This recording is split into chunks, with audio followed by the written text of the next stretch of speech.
Olá pessoal, boa noite, como vão vocês? Espero que estejam bem. Pois bem, hoje estamos aqui nessa quarta-feira, né, um pouco diferente do tradicional. Hoje, em vez de estarmos de forma presencial, hoje vamos estar aqui de uma forma online para juntos continuar aprendendo da palavra de Deus.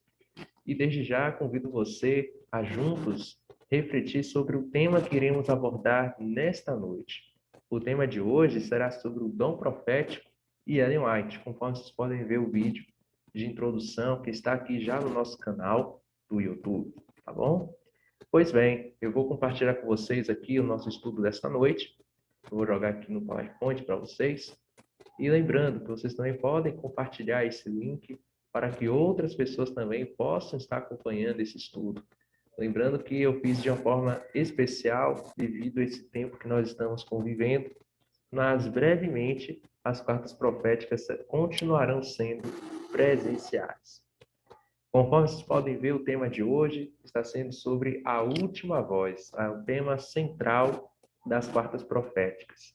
Conforme vocês podem ver aí, né, a representação, né, da cruz de Cristo, vemos o Tiago e a Ellen White e os outros pioneiros que, graças a Deus, estiveram juntos e unidos com um só propósito. E hoje vamos estudar um pouquinho mais sobre o dom profético e Ellen White. Tá? Vamos abordar um pouquinho mais sobre esse tema, que é um tema de suma importância para os nossos dias, e acredito eu que fará com que você se aprofunde um pouco mais sobre a história de Ellen White e o dom profético, né? Mas antes de tudo, vamos orar ao Senhor para juntos aprendermos da palavra de Deus. Querido Deus, te agradecemos porque esta noite, Pai, estamos aqui, apesar de estar sendo de uma forma virtual, mas acreditamos que a Tua palavra está sendo aqui exposta, está sendo aqui aberta. Que o Senhor continue nos abençoando, nos dando uma noite na Tua presença, abençoe a todos que aqui estão assistindo essa transmissão. Que o Senhor use, ó Deus, a tradução do Espírito para que possamos sair preenchidos e guardar a Tua palavra, ó Deus, em meio a tudo. É isso que te pedimos e agradecemos em nome de Cristo Jesus. Amém. Pois bem, pessoal, conforme vocês podem ver, hoje vamos estudar um pouco sobre o dom profético e Ellen White. Mas para começarmos, vamos entender um pouco mais sobre a própria Bíblia, né? E o ponto importante de que o Espírito Santo é o autor da Bíblia e dos testemunhos. Esse ponto é interessante frisarmos porque a gente vê se falar-se muito da Bíblia, que foi escrito por autores humanos, tal, então a Bíblia pode ter sido escrita de qualquer forma, mas um ponto interessante é que, apesar dessas circunstâncias, a gente vê que o Espírito Santo conduziu a cada autor da Bíblia. Isso é um ponto muito interessante nós frisarmos nessa noite, porque assim como vamos estudar aqui sobre o verdadeiro e o falso profeta, a gente já começa entendendo de que a Bíblia, por si mesma, ela foi instruída e movida por homens, melhor, movidos pelo Espírito Santo, né? E pessoas foram tocadas para escrever da palavra de Deus. Dentre eles temos Mateus, Lucas, temos o João, né? Paulo, Moisés, e assim sucessivamente. A Bíblia apresenta alguns testes ou linhas mestras que nos auxiliam a distinguir o verdadeiro e genuíno profeta daquele que é falso. Isso é um ponto interessante porque quando se fala hoje de profecias ou de profetas, às vezes a gente se pergunta quem é o verdadeiro profeta, o que é realmente uma profecia. Então você já começa a entender junto comigo que a Bíblia ela dá os testes, né, dá os. E um ponto interessante, o primeiro ponto crucial do verdadeiro profeta é: fala em concordância com os profetas inspirados anteriores. Isso é um ponto interessante porque cremos, por exemplo, que Jeremias, como aqui está dando exemplo, foi um verdadeiro profeta. Mas, para ele ser um verdadeiro profeta, ele precisou se basear ou se manter no que os outros profetas. Por que isso? A gente percebe-se de que, por exemplo, antes de Jeremias veio Isaías. Antes de Isaías veio, vamos dar exemplo, Moisés. Então, eles precisavam seguir, né, em concordância com eles, pois senão estariam seguindo o caminho totalmente contrário. Esse é um ponto interessante de frisarmos aqui, porque muitas vezes a gente vê um profeta hoje querendo seguir da sua própria maneira, profetizando as coisas do seu jeito, da sua forma, sendo que a Bíblia nos ensina exatamente o oposto. Quem deve seguir, os profetas verdadeiros devem se basear para dizer-lhes. Aqui vemos aqui mesmo a lei e o testemunho.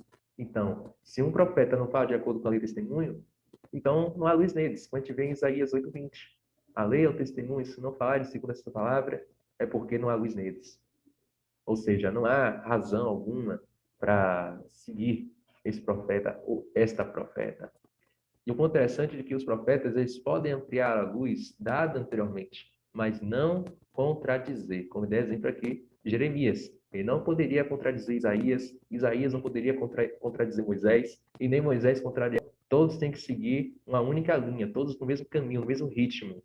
Claro que um pode ampliar aquela luz que foi dada anteriormente. Isso, claro, que pode sim, mas não podem contradizer um ao outro. Isso não existe. Isso não é o ideal de Deus. Aqui vemos um exemplo disso, de que quando aconteceu o confronto entre Jeremias e Ananias, quando Jeremias ele apela aos profetas anteriores, argumentando a sua veracidade. Então, se ele seguisse o caminho próprio, então, então ele não teria como comprovar essa veracidade dos outros, para poder ter uma mensagem combatendo, né, a falsa profecia.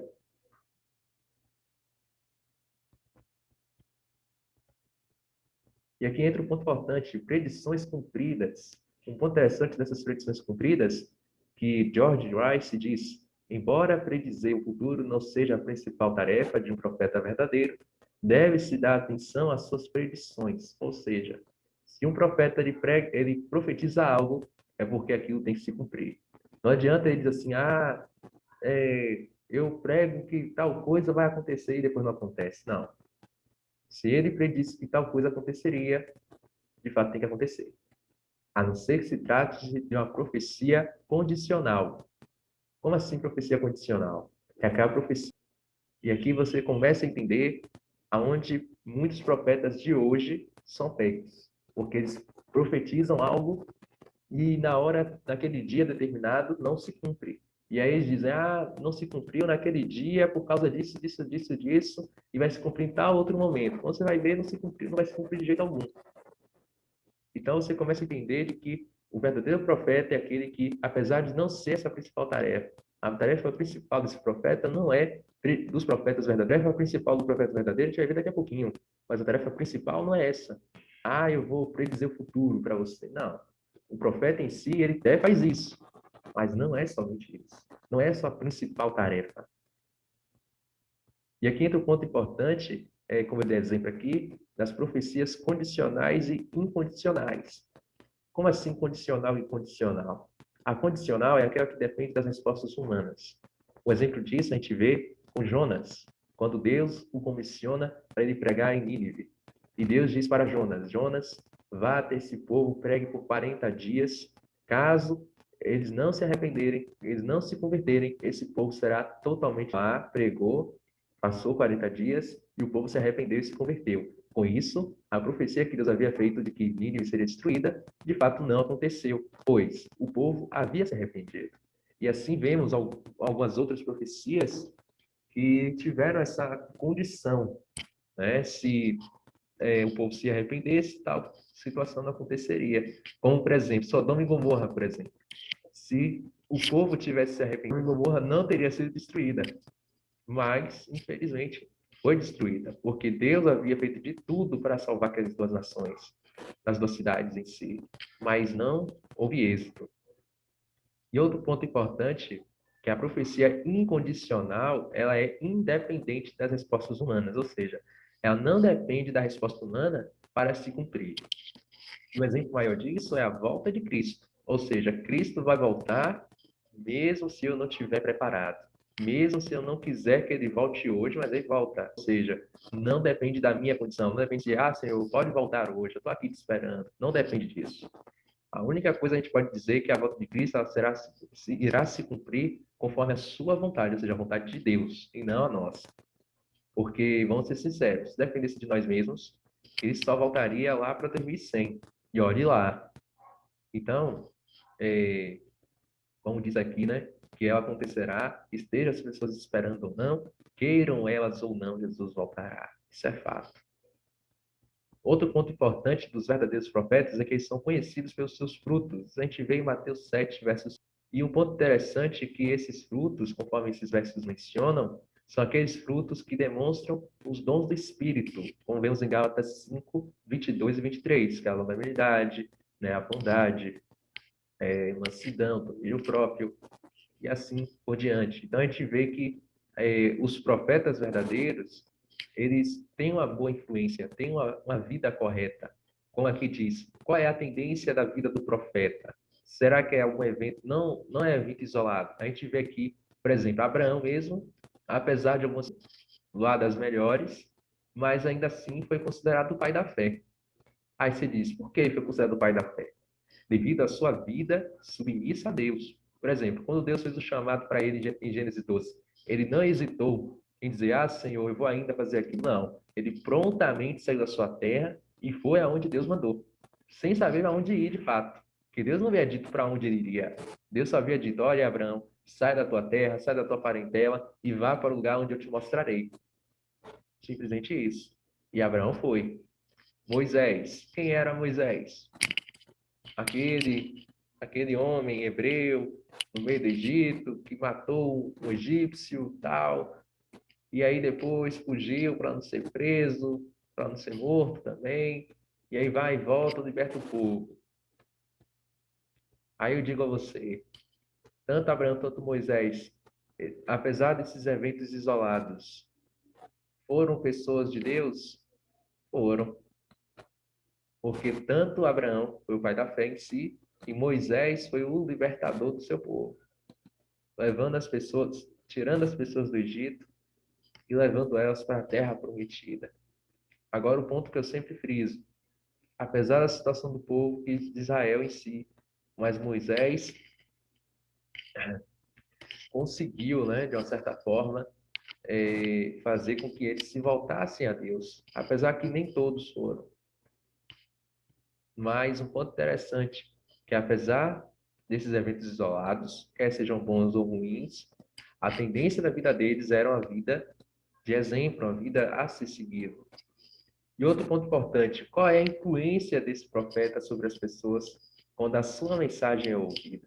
Será que os profetas que se dizem profetas hoje, eles levam uma boa influência para as pessoas? Ou, infelizmente, eles não têm essa boa influência? Ou, infelizmente, só visam mais o dinheiro? Porque hoje, infelizmente, nesse mundo capitalista, a gente vê muito isso acontecer. Os profetas de hoje só falar de dinheiro. O exemplo disso foi Ananias, como a gente viu aqui agora.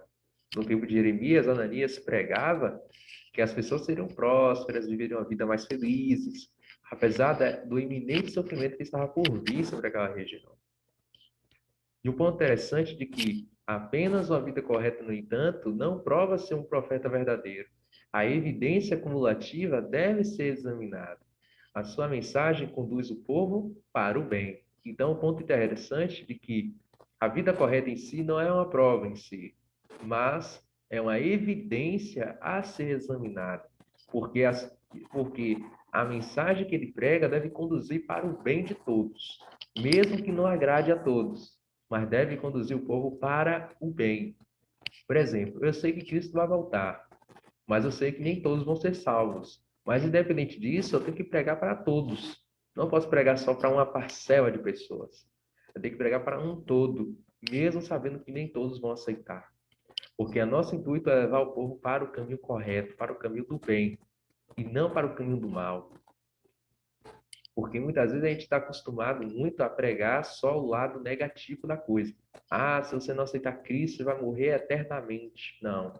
A gente tem que pregar tanto a consequência, claro, tem que pregar sim, mas enfatizar que o nosso intuito é levar as pessoas para o caminho do bem, para o caminho correto, para o caminho da salvação, não para o caminho do medo. Não é à toa que devemos ter muito cuidado com as teorias de conspiração. O que são essas teorias de conspiração, Marcelo? É você pregar hoje aquilo que você sabe que pode acontecer ou não, mas você já leva para as pessoas como se aquilo fosse o último evento do mundo, e aí você, em vez de trazer a pessoa para Cristo por amor, você traz por medo. Então devemos tomar muito cuidado com essas teorias de conspiração, porque essas teorias de conspiração só fazem com que a pessoa vá até Cristo com medo, e Cristo não quer que a pessoa aceite ele com medo, quer que eu aceite com gratidão e com o coração aberto. Por isso que o foco central de um verdadeiro profeta é apontar para Cristo. Esse é o maior objetivo de um verdadeiro profeta. Às vezes a gente fica assim pensando, qual é o intuito de um verdadeiro pregador do evangelho? Apontar para Cristo. Somente Cristo. E mais ninguém. Por quê? Porque, lembre-se, aquele que há de vir, virá. E esse alguém é Cristo. Então, nosso foco maior deve ser Cristo. Por quê? Como é que as pessoas vão saber que Cristo vai voltar se eu nem falo de Cristo para elas? Como é que eu posso ter certeza de que Cristo pode voltar se eu nem falei do nome dele para os outros? Aí, quando Cristo voltar, ele vai ver. Aí alguém diz assim: Ô Senhor, eu estou perdido, tal, porque eu nunca ouvi falar do Senhor. É porque, infelizmente, meus queridos, hoje não tem mais se falado de Cristo. Pelo menos não da sua volta. Pelo menos não da sua atuação nos dias de hoje. Hoje se prega muito sobre dinheiro, sobre ser curado, mas sobre o ministério de Cristo não se prega mais como pregava antes. E aqui ainda diz, né, aponta para Cristo como Deus que veio em carne, ou seja, na sua primeira vinda, Cristo veio como ser humano, assim como eu, como você. E hoje, infelizmente, as pessoas não aceitam isso. Acham que Cristo veio como uma alma, veio como qualquer outra coisa. E um ponto interessante de que o verdadeiro profeta, ele prega mensagens cristocêntricas, mostrando a compreensão do plano da salvação. Então, o verdadeiro profeta, ele tem esse intuito de pregar as mensagens cristocêntricas, ou seja, centralizadas em Cristo. Por isso, devemos lembrar de que o dom profético nos dias de hoje, ele deve exaltar a Escritura, explicar, esclarecer e contextualizar a Escritura. E assim, reprovar e advertir a igreja e protegendo do erro doutrinário. Esse é o intuito do dom profético nos dias de hoje. Não é para levar você a dar dinheiro para a igreja ou vender tudo, ficar sem nada. Não. O intuito do dom profético verdadeiro é levar você a se voltar-se para a Bíblia, a se voltar para o Evangelho. Se você puder, eu vou até deixar aí na descrição do vídeo, se você puder ler com calma esses versos que a gente acabou de analisar, Mateus 7:15 ao 23, 1 João 4, verso 2, e Isaías 8, 19 e 20, você pode ler e levar, e você acaba compreendendo de que o ideal do dom profético é você se reafirmar, se voltar-se para a Bíblia. E o ponto interessante, a crença fundamental número 18 dos Adventistas do Sétimo Dia afirma: o dom de profecia, ou seja, as Escrituras revelam que um dos dons do Espírito Santo é a profecia. Esse dom é uma característica da igreja remanescente e nós cremos que ele foi manifestado no ministério de Ellen White. Seus escritos falam com autoridade profética e provém consolo, orientação, instrução e correção para a igreja. Eles também tornam claro que a Bíblia é a norma pela qual deve ser provado todo o ensino e experiência. Então a gente entende, a nossa igreja hoje já entende, na sua crença número 18, de que Ellen White, o ministério de Ellen White, se configura no dom profético de hoje, nos dias atuais. Pois os escritos dela falam com autoridade profética, provém consolo, orientação, consolo, instrução e correção para a igreja, e levam para a Bíblia. Por que isso? Porque muitas vezes a gente tem ouvido muito falar de que Ellen White é a luz maior da igreja, ela que deve ser o centro da igreja. Isso é falácia de hereges.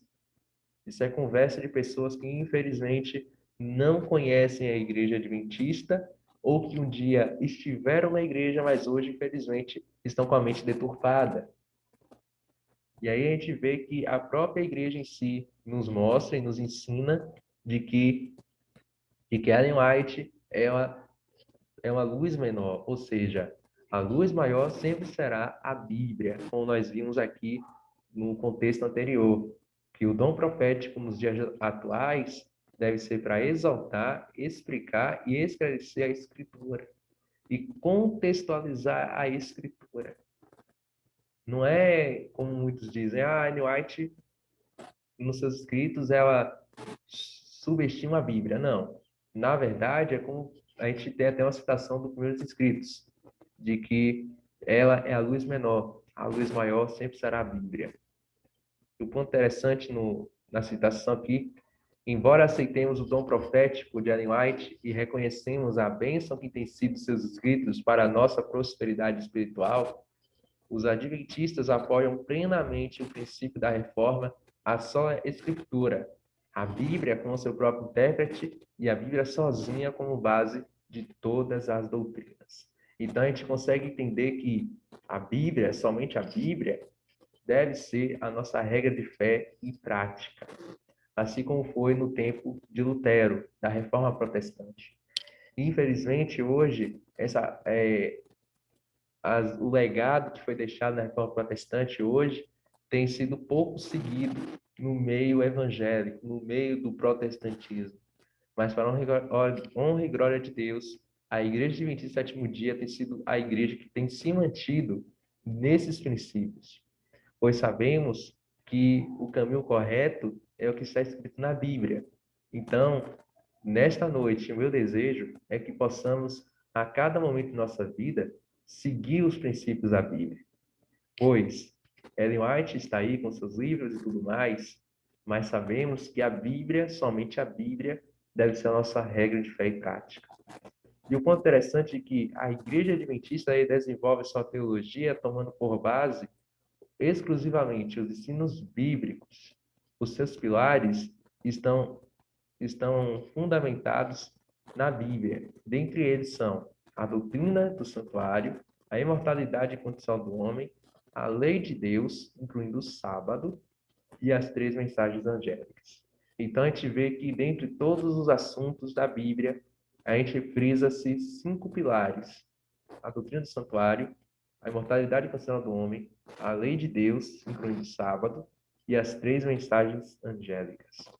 Então, a gente consegue entender de que a gente frisa essas doutrinas em especial, porque são as doutrinas que, infelizmente, são as mais esquecidas no meio evangélico. São as doutrinas que, infelizmente, muitos não pregam mais.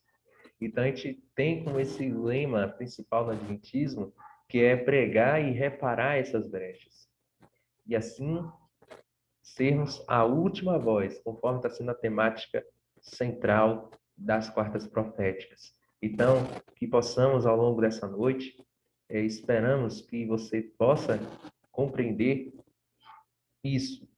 E aqui na nossa última citação dessa noite, olha só o que ela diz: não devem os testemunhos da irmã White ser postos na dianteira. A palavra de Deus é a norma infalível. Não devem os testemunhos substituir a palavra. E nunca queremos que alma nenhuma faça prevalecer os testemunhos sobre a Bíblia.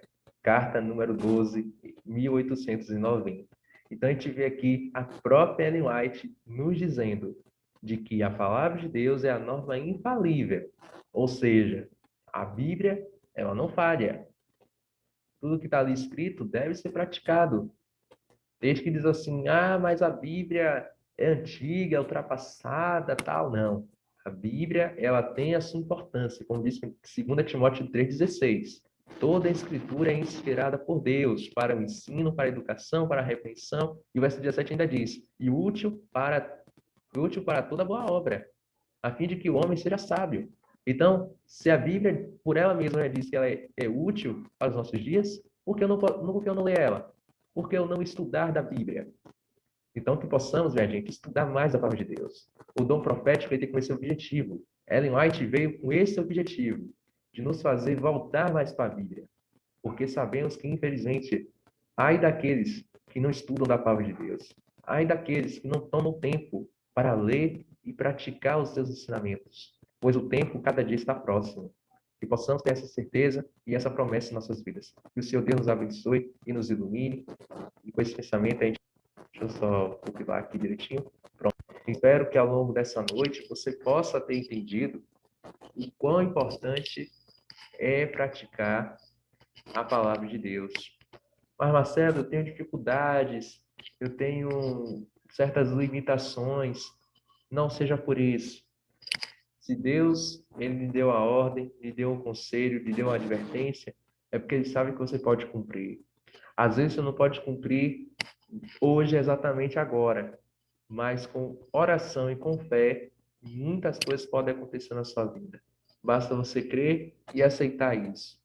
Então, que nesta noite, que o seu Deus continue te abençoando e te iluminando. E lembre-se, a quarta profética ela continuará no próximo mês. Será toda a primeira quarta do mês. E com fé em Deus estaremos aqui compartilhando da palavra de Deus e que Deus continue te abençoando a cada dia mais. Vamos orar? Querido Deus, te agradecemos por esse momento que aqui estivemos aprendendo a tua palavra. Apesar dessa transmissão ter sido um vídeo gravado, mas sabemos que a tua palavra está sendo transmitida. Que o Senhor abençoe, Deus, a cada pessoa que estará assistindo esse vídeo e aquelas que puderem também estar compartilhando. Que o Senhor continue nos abençoando ricamente e que tudo aqui passado que possamos colocar em prática em nossas vidas. Que o Senhor continue nos abençoando, Pai, em meio a essa semana. Em nome de Cristo Jesus. Amém. Que o Senhor Deus continue te abençoando. Desde já tenha uma boa noite e até a próxima.